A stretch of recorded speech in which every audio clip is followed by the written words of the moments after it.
no para votar el préstamo del BID. Desde el Partido Nacional sostienen que no hubo voluntad política por parte de la comuna. Diputados oficialistas acusaron a jerarcas de secundaria y a dirigentes de FENAPES, esto es en otro tema, ¿no? También tenemos ese problema de FENAPES de tener omisiones y conductas con apariencia delictiva. En la coalición de gobierno, el Frente Amplio, harán sus respectivos informes para que la Cámara de Diputados defina si deben enviarse a Fiscalía o no deben enviarse a Fiscalía. En relación a este tema, Sí. este miércoles en La Izquierda Late el Corazón vamos a tener a Galán. Sí, que también tuvo la conferencia Claro. Su intervención en el Sí, Parlamento. ella participa en la comisión donde se trató este tema y la vamos a tener el miércoles conversando sobre esto. Por otra parte, Fernando Pereira, el presidente de la fuerza política, hoy entregará este martes a la calle Pou las propuestas económicas del Frente Amplio. La oposición plantea la eliminación del IVA en 19 productos de la canasta básica y mantener el precio de los combustibles sin aumento, al menos hasta fin de año. También hay una propuesta para eliminar fueros por dichos en redes sociales. Los senadores y representantes jamás serán responsables por los votos y opiniones que emitan en el ejercicio de sus funciones. Esto dice el artículo 112 de la Constitución. Propongamos una ley interpretativa que establezca que publicar en redes sociales no es ejercer funciones de legislador, escribió en su cuenta de Twitter el fiscal de Corte Jorge Díaz. A su juicio, la iniciativa contribuiría a mejorar la calidad del debate, al tiempo que eliminaría privilegios de la clase política y, sobre todo, no habría impunidad ante los agravios. Continuó señalándole el fiscal que entiendo que tiene que ver con este proyecto de ley presentado, o esta intención de presentar un proyecto de ley donde se sancionan las opiniones a través de redes sociales. Sí. Ocurrió algo similar en España hace un tiempito, la ley Mordaza le llamaban. Sí, exactamente. Bueno, y seguimos con el BID y la declaración de la presidenta departamental de Montevideo ante la negativa del BID, como ya lo mencionábamos anteriormente. En cuanto a lo del BID, dice que había un mejoramiento del saneamiento y más limpieza en Montevideo, que fueron negados la democracia en Montevideo. Ayer dio un paso atrás en su capacidad de gobernar para que las y los ciudadanos vivan mejor. En la Junta Departamental de Montevideo, el Partido Nacional, en el bloque y una fracción del Partido Colorado, invocando varias veces a la coalición de gobierno nacional, votaron en contra del proyecto de ampliación de saneamiento en barrios que no lo tienen, en contra de ensayar un nuevo sistema de limpieza y manejo de residuos y en contra de avanzar fuertemente en el reciclado de materiales recuperables. En este tema, digamos que no solamente los barrios más carenciados, ¿no?, o de bajo nivel socioeconómico-cultural, sino también que se mencionaba parte de Pocitos y de Punta Carretas, que a veces nos olvidamos de mencionar eso. Sí, ¿no? sí, muy buena intervención justamente de la intendenta, comentando qué es lo que se pierde en cuanto a toda esta negativa del BID, ¿no? Ya que desde otras filas se ha dicho, más que nada desde el Partido Nacional, que que se dejó a la gente que más necesita en el agua podrida, y no es tan así. Sí, hay un oportunismo. Hay un oportunismo por parte de la coalición que estuvo claro también en las declaraciones que hizo la Guaidó, Laura Raffo, que tenemos acá, que parece que es la intendenta, pero no es la intendenta, tuvo una operación ahí de creación de una figura que no es tal. Y me pareció interesante eso que hizo Carolina, porque rompe la lógica ideológica también de la periferia, en la zona como más mejor económicamente, y en realidad era un préstamo que era bastante plural en lo que tiene que ver con la distribución territorial, ¿no? Y socioeconómica. Otro tema, la tenencia compartida. Es un proyecto innecesario que vulnera derechos de niñas y niños. Retoman el impulso distintos proyectos de ley que se mantenían a la espera del resultado del referéndum sobre la LUC. Entre ellos, el proyecto de ley sobre tenencia compartida. Es uno de los marcados como prioritarios tanto por el presidente como por la coalición de gobierno representada en el Parlamento. Al respecto, se conversó con Silvia Nane sobre el contexto político, creo que estuvo en otro de los programas allí el miércoles pasado. Y las implicancias sobre los derechos de niñas, niños y adolescentes. La nota la pueden ver en la web del Popular, que está la entrevista, y si no también la pueden ver en YouTube, en la página donde tenemos las audiciones radiales del PSU, y también está el programa para quien quiera profundizar en este tema. Sí, tenemos el PIT-CNT, Marcelo Abdala, vamos ahora a la central sindical. Para el PIT-CNT, las medidas anunciadas por el Ejecutivo no significan una mejora de los salarios, dicen. Luego del encuentro sostenido por los dirigentes del PIT-CNT con el ministro de Trabajo y Seguridad Social, Pablo Mieres, con el objetivo de compartir con el ministro algunos planteos del movimiento sindical, el presidente de la Central Obrera, Marcelo Abdala, realizó un posteo en su cuenta de red social de Facebook. Luego de escuchar las explicaciones del ministro sobre los anuncios desarrollados por el Poder Ejecutivo, con visitas a una supuesta mejora de salarios y las jubilaciones a partir de agosto de este año, entendemos que esta propuesta es un adelanto a cuenta de futuros ajustes, decía por allí Marcelo Abdala de la Central Sindical. Bueno, y Gabriela Falini, que es presidenta del Frente Amplio en Paysandú, manifestó que el avance de las obras del Master Plan C choca con el debate ecológico, que es muy fuerte y siempre termina perdiendo en esos debates con el capitalismo. Participó del programa de esta semana de Voces del Interior, emitido todos los jueves de 10 a 12 horas aquí por las X 1330 AM, Radio Fénix. Allí expresó que la campaña por el sí sirvió para volver a los territorios y trabajar con compañeros y compañeras de los cuales nos habíamos apartado. Permitió volver a construir el tejido social con las organizaciones de la zona para el trabajo en conjunto. Estamos convencidas y convencidos de la necesidad del trabajo colectivo y la campaña por el sí al referéndum lo dejó en claro. No tengo muy claro qué es el plan de obras Master Plan C, a la que hace referencia a Gabriela Falini. No sé si alguno lo maneja, creo que no, estamos en Orsay. ¿Sí? La verdad que sí. Porque bueno, era un tema que... Porque es interesante esto que plantea, de si es una obra y estamos hablando de ambiente y ¿no? Tenemos a nuestro invitado acá que quiere adelantarse un poquito y capaz que sí, su aporte hacer viene la aclaración del Master Plan que se plantea en Paysandú. Es una serie de obras sobre la costa del río Uruguay, en una zona que es inundable, que es una zona muy linda, pero que está media venido a menos por las constantes inundaciones, y ahí la Intendencia del Partido Nacional se plantea hacer un megaproyecto que vendría a cambiar completamente la fisionomía de la costa del río Uruguay, que es una belleza. Perdón la intromisión, pero... No, está bien. Bueno, Gracias, buenos días, León D'Amico. Buenos días.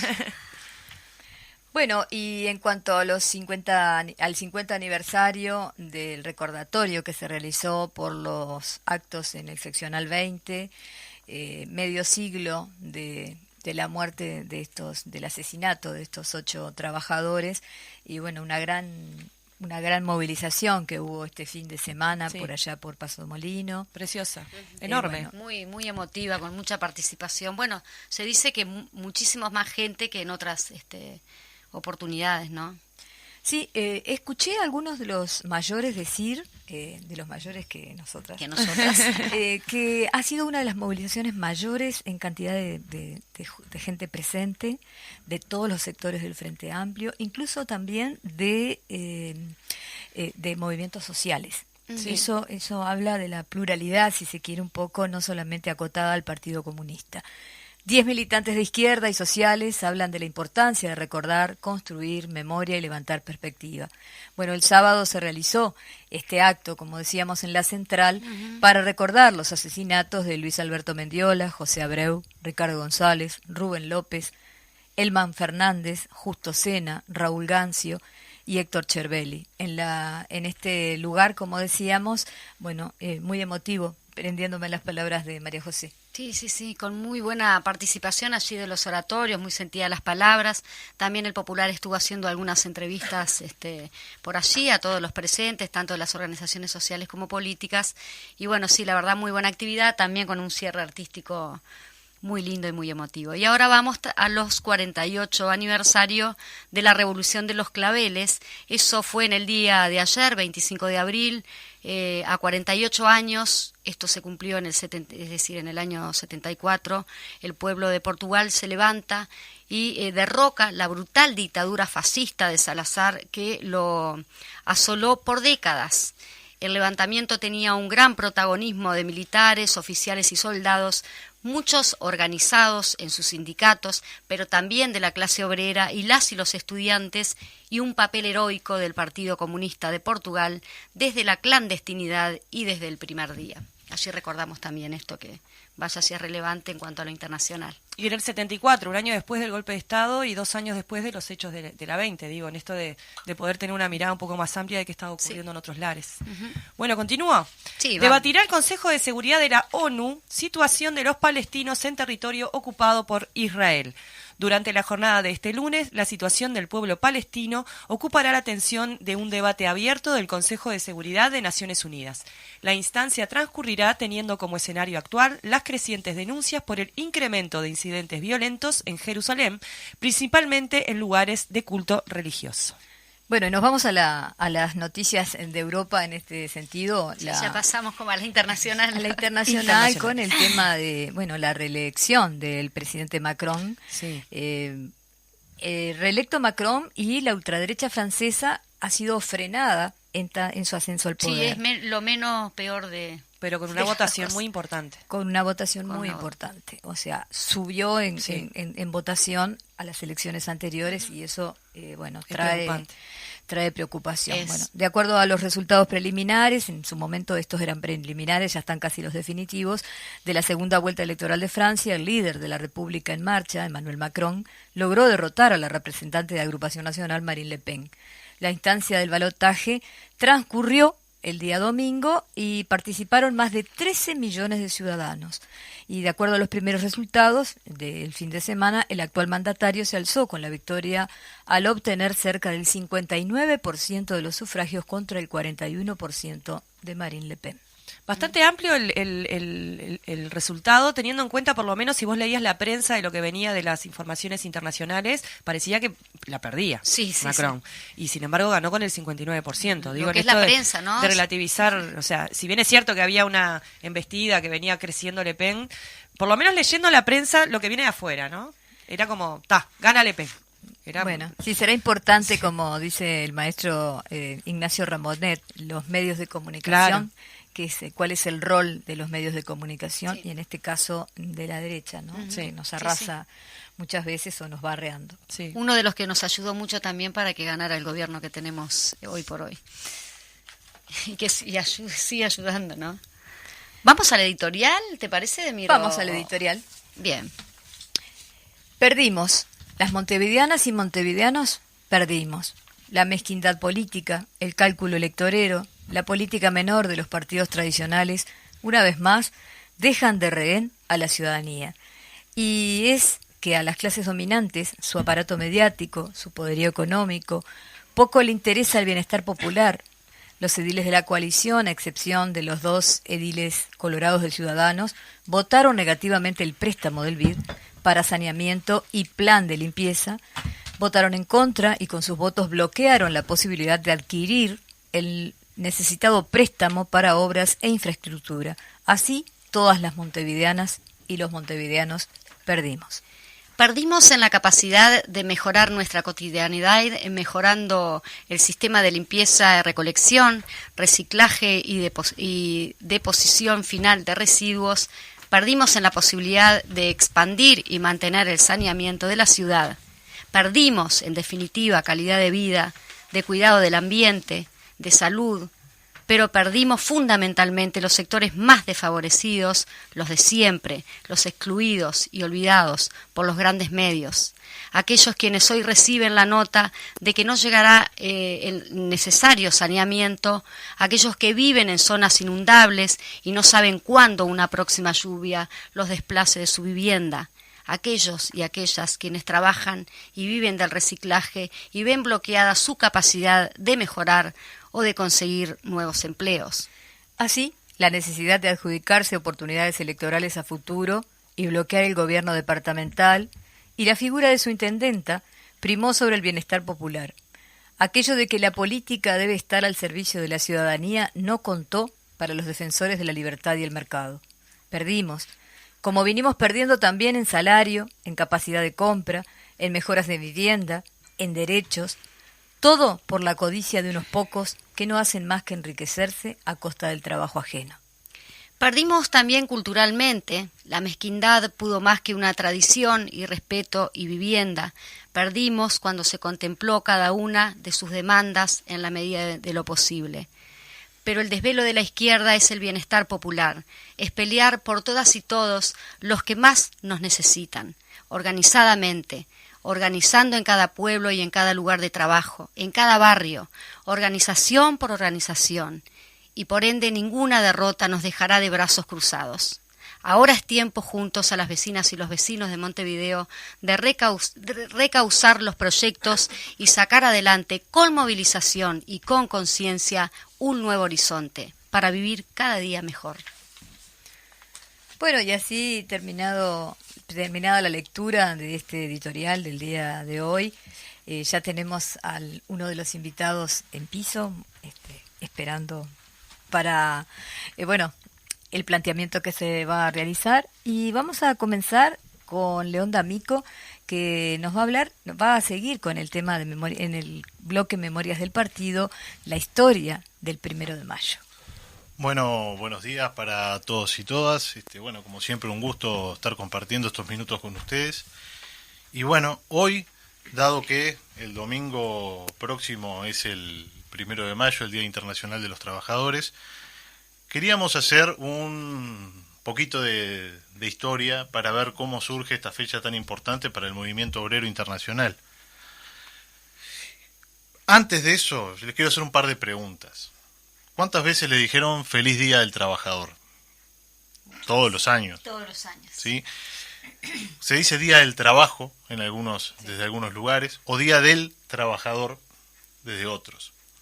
Y esto responde a una lógica de banalizar una fecha que es de lucha, no es una fiesta de los trabajadores o del trabajador individual o del trabajo, porque ahí también meten a los patrones, sino que es un día de reivindicación y de lucha y que tiene un origen un origen sangriento, un origen de lucha.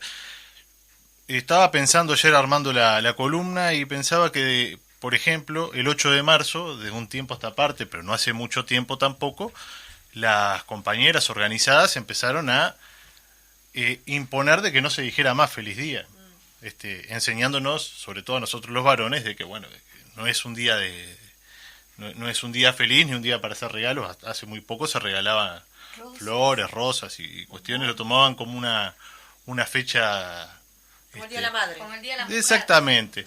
Y no como un día de lucha, que es el Día Internacional de la Mujer Trabajadora, aunque se diga el Día de la Mujer o el Día... No sé. Y porque el 8 de marzo tiene el origen en los sucesos de la Textil Cotton en el 1908 y el asesinato de 129 trabajadoras en una fábrica incendiada. Sí. Entonces, no es un feliz día.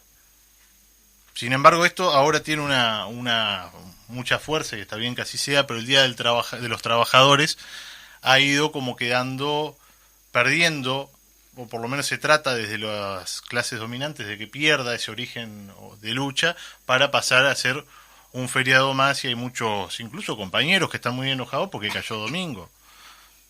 Yo no recuerdo un 1 de mayo que me haya quedado tomando mate en casa, creo que ninguno de ustedes tampoco. Por lo tanto, el Día Internacional de los Trabajadores ha ido perdiendo eso. Incluso, yo iba a traer el audio, pero después dije es hacerle publicidad gratis, pero se ha utilizado el himno de la Internacional y el 1 de mayo como excusa para vender chorizos y más asado. Entonces, por todo esto, lo que vamos a tratar de hacer en los próximos minutos es hablar un poquito del origen del 1 de mayo y qué acontecimientos llevaron a que sea un día de recordación y de lucha a nivel internacional. Para preparar esta columna me basé en un trabajo de Yamandú González Sierra, que se los recomiendo a todos, que se llama Los 100 primeros de mayo en Uruguay. Entonces, para hablar de esto tenemos que remontarnos al año 1884, a los Estados Unidos, cuando el Congreso de la Federation of Organized Trade and Labor Union, perdón mi inglés, o sea, la organización de trabajadores, ahí va a decir español, etcétera, sí, de Estados Unidos, define iniciar el 1 de mayo de 1886, o sea, lo prepara con 2 años de anticipación, una campaña nacional de huelgas y manifestaciones para obtener las 8 horas de trabajo. Tenemos que ponernos imaginarnos las condiciones de trabajo de esa época, que distaban mucho de las condiciones actuales. Si bien nosotros seguimos luchando para mejorar las condiciones de trabajo, las condiciones de fines del siglo XIX eran lamentables en cuanto a la cantidad de horas de trabajo, que las jornadas se extendían 14, 16 horas, y a las condiciones propias del trabajador en la fábrica. Entonces, se plantean que a partir del 1 de mayo del 86 iban a empezar a generar huelgas y no iban a trabajar más de 8 horas por día. Esto se da en la ciudad de Chicago, en Estados Unidos, y a partir del 86 entonces se comienza con esa campaña.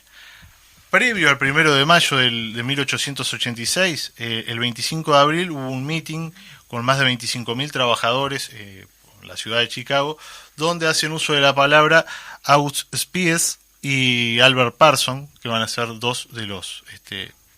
fueron dos de los principales líderes obreros de Chicago en ese momento.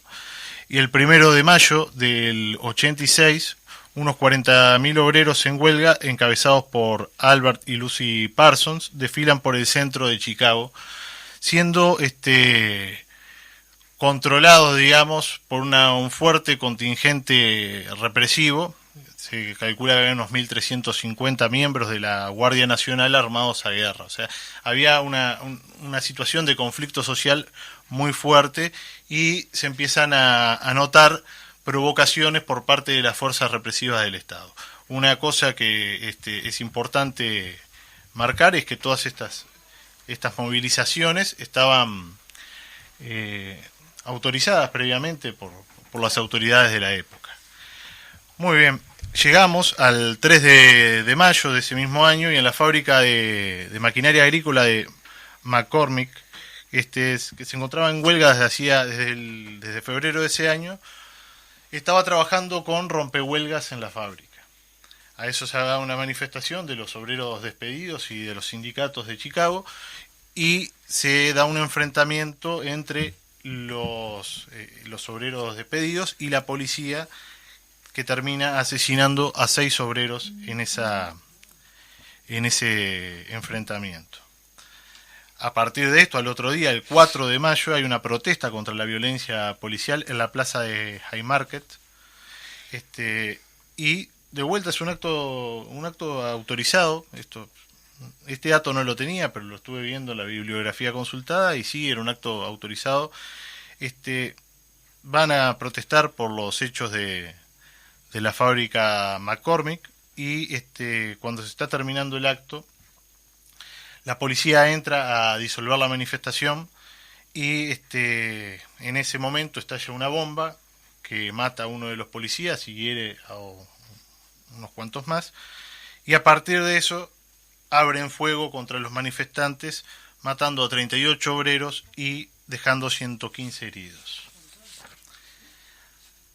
A partir de esa bomba que estalla en esa manifestación, se culpa, obviamente, de la autoría de ese atentado a los obreros, algo que 2 años después se comprobó que no era así, y comienza una campaña de persecución antisindical que termina con la detención de August Spies, que era un alemán de 31 años, periodista, Michael Schwabs, alemán también, de 33 años, tipógrafo y encuadernador, Adolf Fischer, alemán, de 30 años y periodista, George Engel, alemán, 50 años, periodista, Louis Link, alemán, de 22 años, carpintero, Samuel Fielden, inglés, 39 años, pastor metodista y obrero textil, Oscar Neve, norteamericano, de 36 años, vendedor, y Albert Parsons, norteamericano, 39 años, periodista.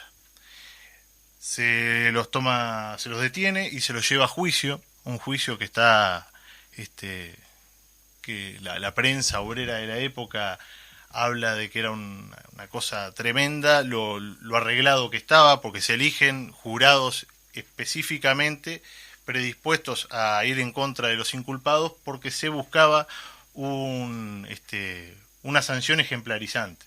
O sea, poner que, bueno, hasta acá llegamos, esto no se puede volver a hacer y tratar de, con eso, frenar el avance de los sindicatos que venía siendo muy fuerte. Bueno, se compran testigos, se utilizan testigos falsos y bueno, y existió una presión de los capitalistas norteamericanos para amedrentar las organizaciones sindicales y presionaron para que efectivamente la condena fuera ejemplarizante. La prensa de la época también contribuyó a generar un clima hostil hacia estas organizaciones, hacia los trabajadores detenidos y a las organizaciones sindicales. El 20 de agosto de ese año se dan las sentencias y se condena a muerte a 7 de los acusados y 15 años de prisión para Oscar Neve.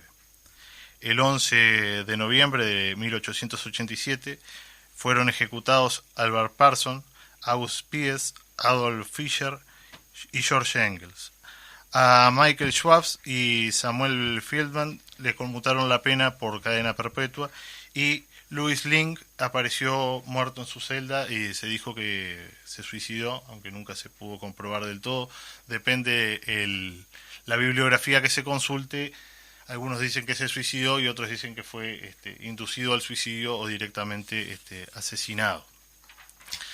A partir de todos estos hechos de Chicago, imagínense que conmovió a las organizaciones sindicales de todo el mundo, de Estados Unidos, pero del mundo entero, que eran organizaciones de carácter anarquista, muy, muy combativas en ese momento.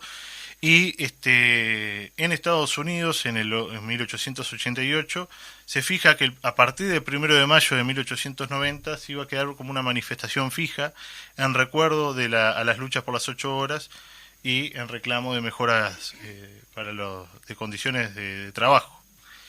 El primer Congreso Obrero de París de 1889 ratifica el 1 de mayo como día de lucha, lo que ya le da un carácter internacional. Después en Bruselas el Congreso Obrero en 1891 va por el mismo camino. Y para terminar, comentar que en nuestro país, en 1890, o sea, el primer 1 de mayo de la historia de la humanidad, o sea, la primera vez que se convoca un paro general mundial, los trabajadores uruguayos tomaron esa reivindicación y el 1 de mayo de 1890 se conmemoró por primera vez el Día Internacional de los Trabajadores en Uruguay en una cervecería del centro de Montevideo.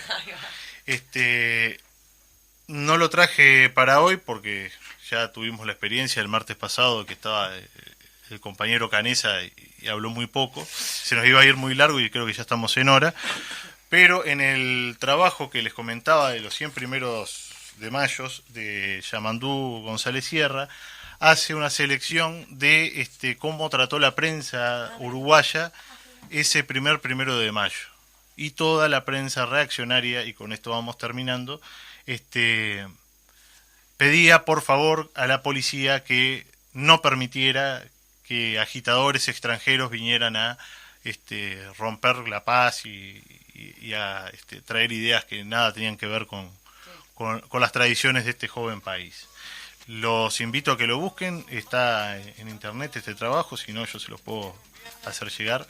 Y es muy interesante ver esas reacciones de la prensa burguesa de ese momento.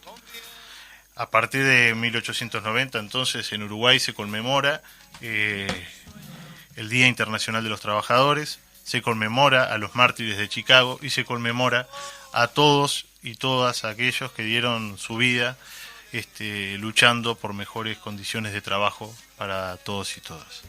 Así que por acá vamos dejando y cerramos.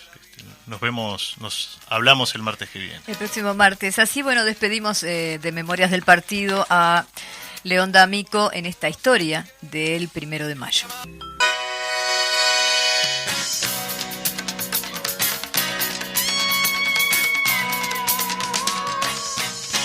Con su voz marinera encantada, viene un viento inventor de avenidas, viene un cerro patrón de miradas que va hundiendo boliche allí en la bahía. Vienen sueños, vienen pueblos con su voz de boliches y grillos. Vienen soles de ropa tendida, ciudadelas de muros heridos, preguntando qué fue de la vida. Vienen cielos, vienen fuegos, viene a amar, viene a amar, viene a amar este Montevideo. Viene a amar, viene a amar, viene a amar este Montevideo. Vienen los sombreros llenos de tranvías, vienen los tambores llenos de glicina. Vienen las sirenas, la radio prendida y en medio del temporal Viene un tango en un estuche de Malbón a llorar porque ha perdido una ciudad. viene a amar, viene a amar, viene a amar a este Montevideo. Viene a amar, viene a amar, viene a amar a este Montevideo.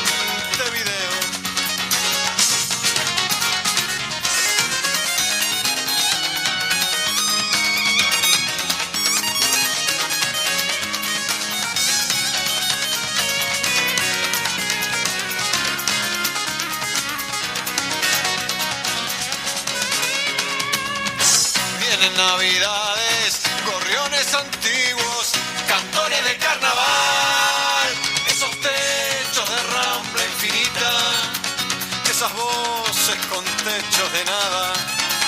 Todo viene a esta mansa bahía, mar de fondo de nuestras palabras. Bueno, y seguimos en esta segunda parte de Voces de Montevideo, acompañada hoy con María José Pedraja y Paola Beltrán. Bueno, es un gusto estar aquí al aire con ustedes. Bueno, despedimos al historiador D'Amico y bueno, dejó un punteo allí para quien quiera ingresar y leer un poco más e interesarse sobre los 100 primeros de mayo en Uruguay, en Montevideo. Es un trabajo que está en internet de Yamandú González Sierra. Y le damos la bienvenida entonces al intendente en ejercicio, a Federico Graña, y también a Juan Canesa, que hoy vamos a estar con temas que tienen que ver con los cabildos, que se empiezan a desarrollar a partir de esta semana, como también el préstamo del BID. Intendente. ¿Quién arranca? El intendente. Bueno, hay una intendenta en Montevideo que es Carolina Cosa. Uno le toca una función nada más que cuando está en este caso, misión oficial o de licencia.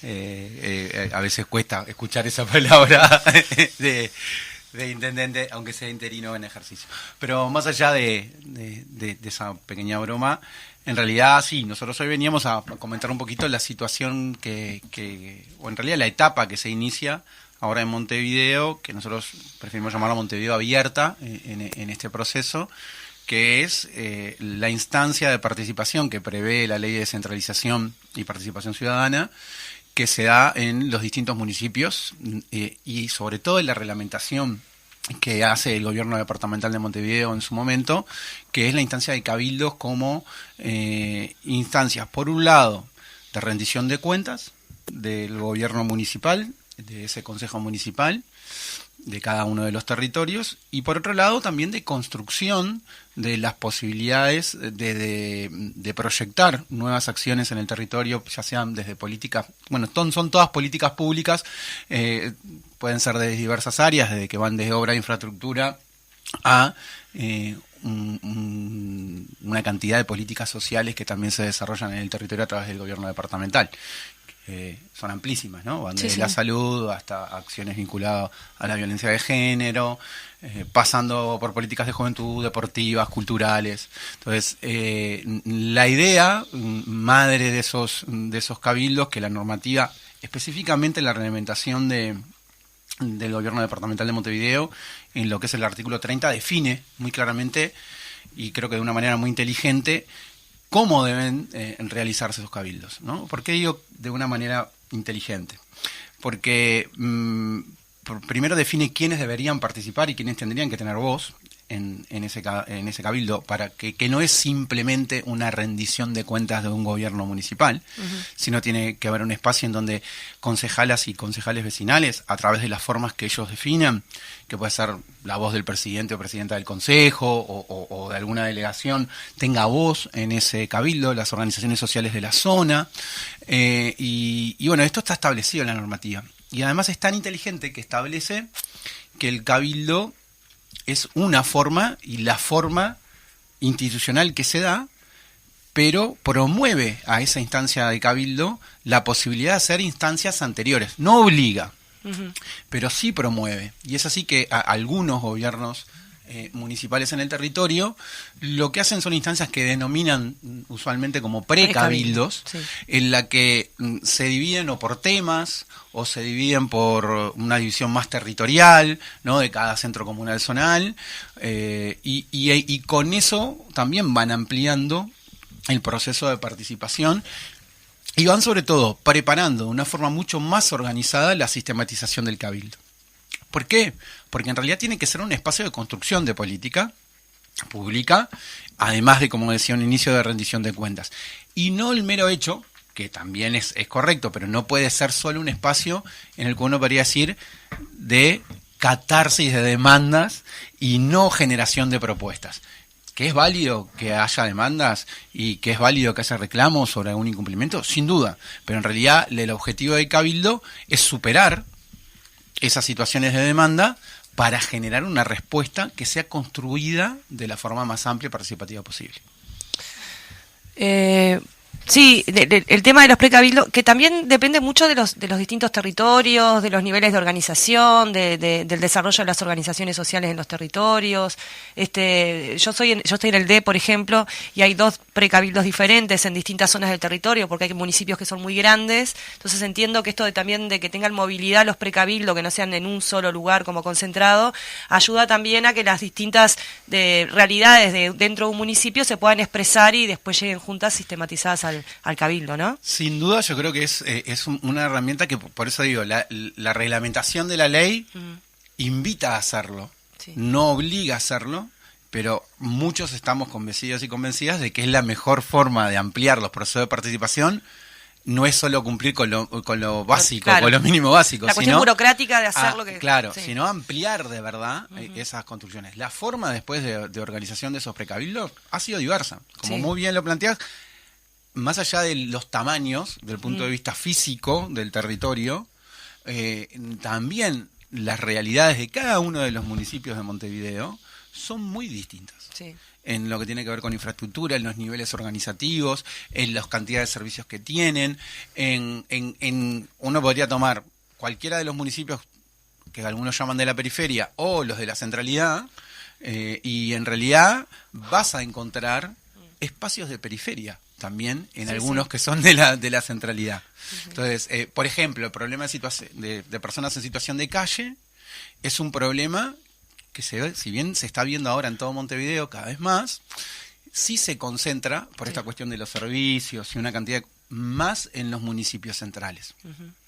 Y además es donde son más visibles, claro, porque los municipios centrales, ya sea porque concentran una cantidad de oficinas, de servicios, vive en un espacio de territorio casi que la misma cantidad de gente que en otros que son son mucho más amplios en territorio, también se ven más, ¿no? Entonces, en ese escenario tenemos discusiones que exceden en este caso a lo que son las políticas departamentales, porque para eso hay un responsable de políticas sociales a nivel nacional, que es el Ministerio de Desarrollo Social, pero que son parte de la cotidianidad de la vida de los habitantes de esos municipios.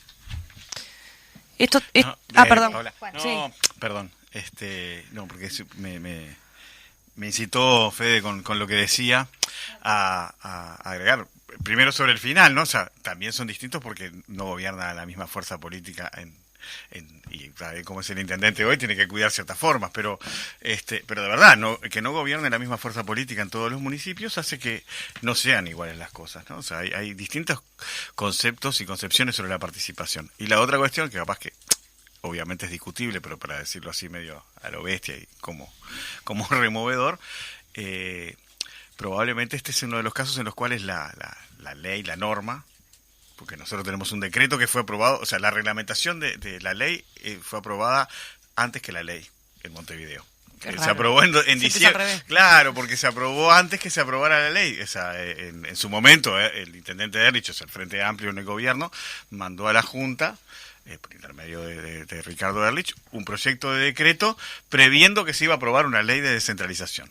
Después la ley, como fue para atrás y para adelante, y se terminó votando en febrero del 2010, en realidad ya estaba votado el decreto que se había mandado desde la Intendencia para el caso que. Después hubo otros 2 decretos de reglamentarios que ampliaron competencias, un montón de cosas, incluso cuando se instalaron los municipios, ya con el gobierno de la compañera Ana Olivera, hubo un último decreto general, digamos, que amplió las competencias. Pero lo que prevé el decreto es buscar las formas para que efectivamente haya ayudar a la construcción de poder desde lo organizado abajo y en el territorio.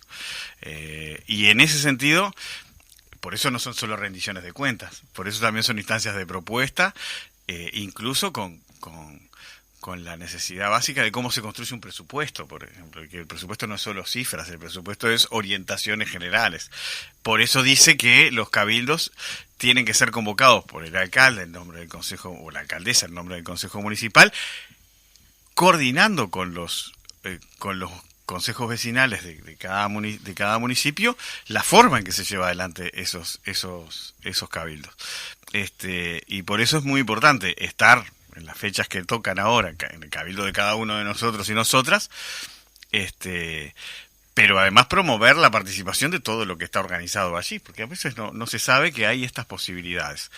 Y también para en algunos casos, o en todos en realidad, apretar un poquito para que se profundice este papel de la participación, ¿no? Porque a veces, cualquiera que esté en el gobierno sabe que es muy fácil perder el rumbo, perder la orientación y empezar a que te molesten los reclamos. Porque a veces no se puede cumplir con todo. No, pero es verdad, yo creo que hay que decir las cosas de verdad. O sea, a algunos nos pasa menos porque tenemos alrededor, o tratamos que nos pase menos, creo yo, tenemos alrededor, claro, quienes nos permanentemente nos van marcando, pero nadie está libre de eso. Ni acá ni en ninguna parte. Y bueno, y cuando ya tenés una concepción, como pasa hoy en 3 municipios de Montevideo, donde quienes ejercen tienen una concepción donde la participación es otra cosa, es decir, que sí, votar cada 5 años, en el mejor de los casos, con más razón todavía, eso va como de bruces contra el objetivo inicial de todo esto. Además que tenemos que seguir retomando el esfuerzo para ampliar los papeles de los municipios. Terminé porque si no me voy a ir. Quería hacer una preguntita, pero mencionar nuevamente la ley esa a la que hacíamos referencia, independientemente de los decretos y todo eso. Y qué interesante también eso que están comentando, porque a veces el vecino, la vecina, no sabe ni siquiera qué son los cabildos. Entonces me parece bárbaro, muy productivo en este sentido, pero sí mencionar nuevamente la ley. La ley de descentralización y participación ciudadana. En relación a esto que veníamos hablando, van a haber, como dijimos, varios cabildos que se van a estar desarrollando en los meses de abril y mayo. En algunos casos, en la mayoría de los casos, hay instancias de precabildo. El 28 de abril, en principio, es el del municipio C, el cabildo, a las 19 horas en el Cine Maturana, y tienen instancias de precabildo que seguramente si entran a la página del municipio, o si se acercan a un centro zonal, o hablan con algún frente amplista que esté en la vuelta, les va a pasar bien las fechas. Jueves 28 de abril es el cabildo del Cine Maturana en el C, y en el F es el viernes 29 de abril a las 18 horas en la Feria de Emprendedores. Allí en el F... En la plaza número 5. En la plaza número 5. Va a haber una feria de emprendedores. Buenísimo. Ahora se entiende mejor. Van a la feria y de paso reciben el informe y conversan ahí con las cuestiones de tercer nivel de gobierno y del territorio en el cabildo del 29 de abril. A Federico quería hacerle una pregunta con respecto a qué resultados se espera o qué es lo que se espera en este año muy particular, hablando de política y socialmente, con respecto al cúmulo que dejen los cabildos. Yo creo que estamos viviendo un momento muy complejo. Ustedes escribían algo cuando yo llegaba, escuchaba un poco la editorial, que me voy a abstener un poquito por lo que decía Juan, de profundizar, pero que comparto. Que en realidad se dan dos situaciones. Una es una situación compleja desde el punto de vista económico y social, con decisiones políticas que la complejizan aún más, y podríamos decir una especie de ejercicio de recuperación de la memoria del nivel organizativo en algunos lugares donde la organización, y hablo más de la barrial, por decirlo de alguna manera, por distintas razones, no tenía la visibilidad que tiene ahora, porque no quiero decir que no existían, y tampoco tenía desafíos tan enormes como los que tiene ahora, ¿no?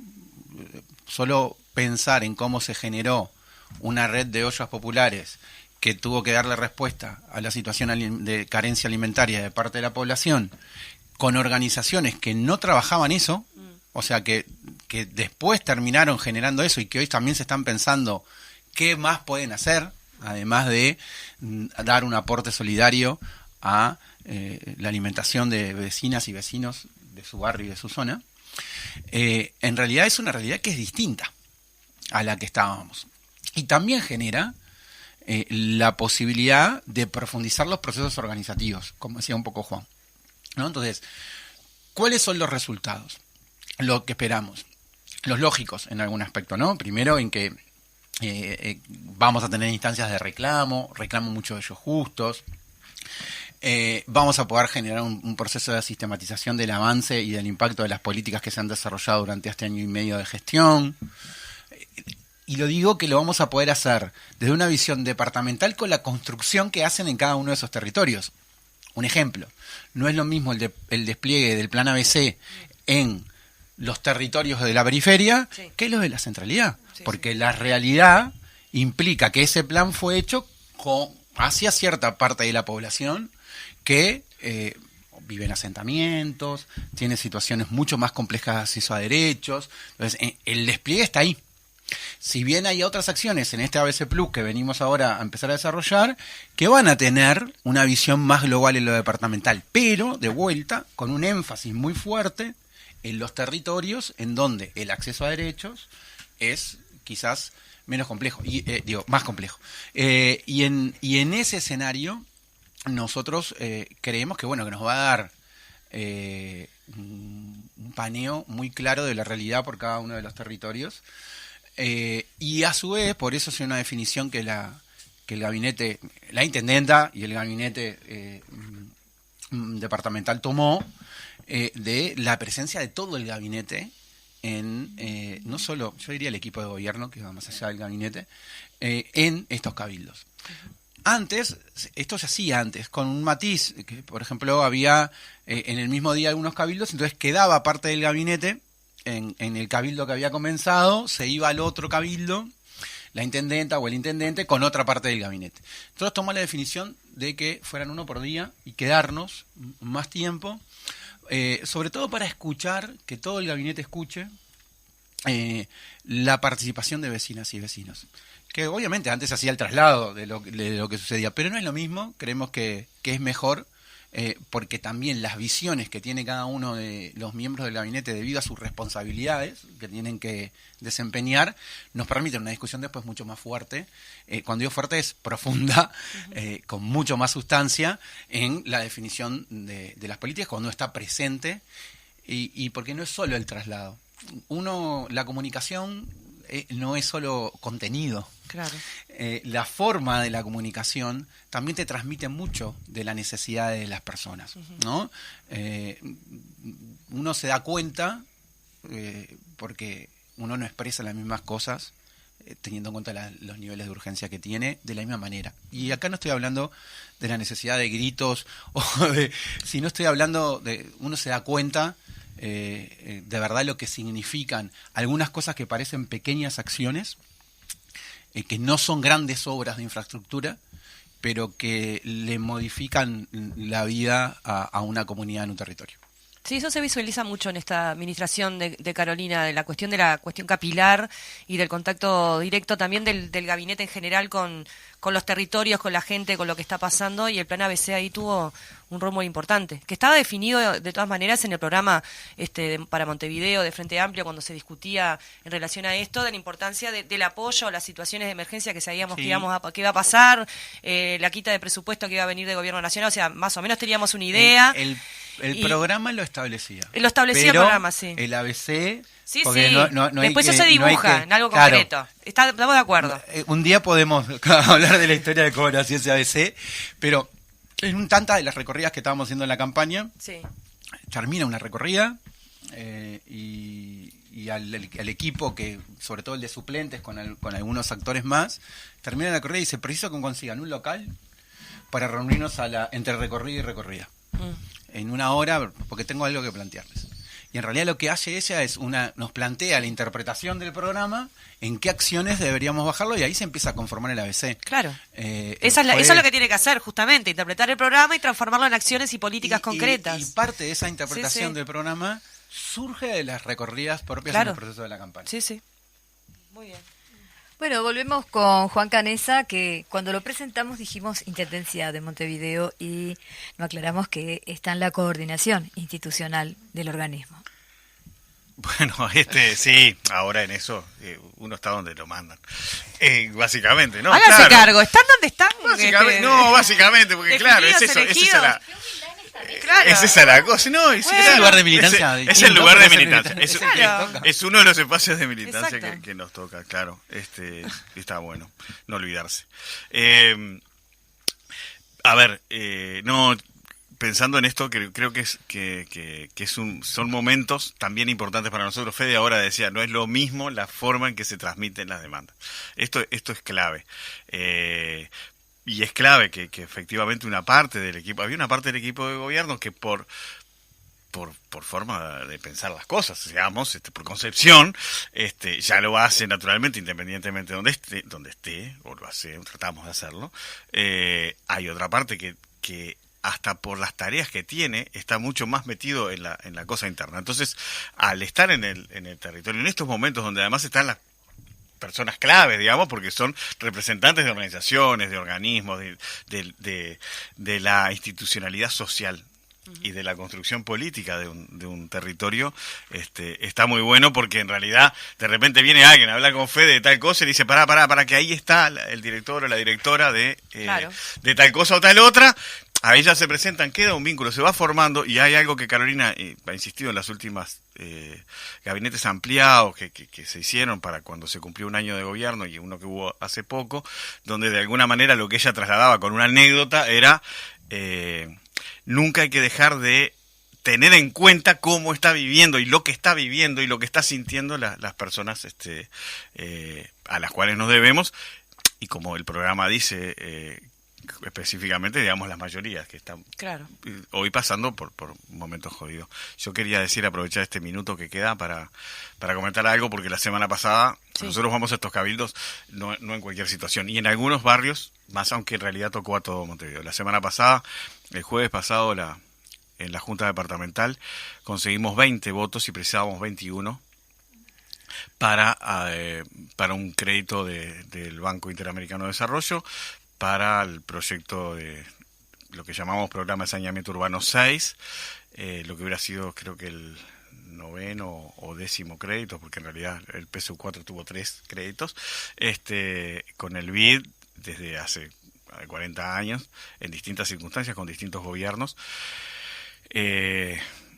No es la primera vez que no votan. No votaron cuando estaba Ana en el año 2014, y lo dijeron clarito que no votaban plata para obras. Divino. Así, no votaron movilidad, no era saneamiento, pero no votaron movilidad, pero ahora tenían una diferencia, entre otras cosas, es que esa coalición de gobierno está en el gobierno nacional, que fue la que presentó este crédito. Es un crédito para el país, que después la Intendencia tomaba y ejecutaba y le pagaba al gobierno nacional el 100%, porque también mienten y dicen, todos los uruguayos, ¿por qué todos los uruguayos tienen que pagarle a Montevideo el saneamiento? Y es al revés. Es al revés en este caso, en particular porque Montevideo se comprometía a repagar el 100% de los 70 millones de dólares, más los intereses, que son 2% anual, del crédito. El 100% lo pagaba la Intendencia de Montevideo, a diferencia de lo que pasa en todo el país, donde solidariamente, aunque después no lo dicen porque le echan la culpa a las empresas públicas de cuando hay un déficit o lo que sea, en todo el resto del país el saneamiento es una competencia de OCE. Y cuando OCE paga algo, lo paga todo el país. La tarifa que cualquiera de nosotros paga a OCE es para todo el país. Para las obras que hacen en Montevideo, para las obras que hacen en Tacuarembó, en Cerro Pelado, en Pueblo Los Feos, en cualquier lado. En Pueblo Baltasar Brum, en Artigas, en cualquier lado. Y ellos lo plantean al revés, incluso queriendo plantear una diferencia entre Montevideo y el interior que no existe, que es al revés. Lo que hicieron fue votar que no, después de haber estado meses haciéndonos planteos a los cuales a la enorme mayoría se le dijo que sí. A lo único que se le dijo que no fue a poner 50 millones de dólares más del bolsillo de la Intendencia porque no los tiene. Porque si los hubiera tenido, como dijo Carolina, no hubiera pedido un préstamo por 120 millones como pidió y después nos dieron 70. Esos 50 millones de dólares que terminaron diciéndonos son los que plantearon eso. En el camino mintieron, van a seguir mintiendo y lo que quedó claro que no es la primera vez ni la última, pero lo único que les importa es el cálculo político electoral barato, mantener la coalición y termino con esto. Pero alguien lo tiene que decir, no lo puede decir Fede, pero porque ahora se fue el León, pero hablando de historia, en este país la Intendencia de Montevideo existe como tal desde 1908. No siempre tuvo intendente o intendenta, porque en algunos momentos hubo un colegiado. En el colegiado del 59 al 62, al 63, la mayoría fue del Partido Nacional, pero un colegiado, no había un intendente en ese momento. La única vez que tuvieron un intendente hubo una dictadura en este país, se llamó Juan Carlos Paisé y fue del 81 al 85. A veces hay que ganar las elecciones para poder decir lo que hay que hacer y no hacer como si uno fuera gobierno. Nada más. Claro. Bueno, más claro echa lejano. Así llegamos al final de estas Voces de Montevideo en la edición 52, con la presencia hoy de María José Pedraja, también de Paula Beltrán, gracias al intendente Federico Graña y también al antropólogo Juan Canés. Antropólogo, gracias, pero compañero nomás. Bueno, nos vemos. Hasta luego, gracias por la Bueno, muy bien. invitación. Chao, chao.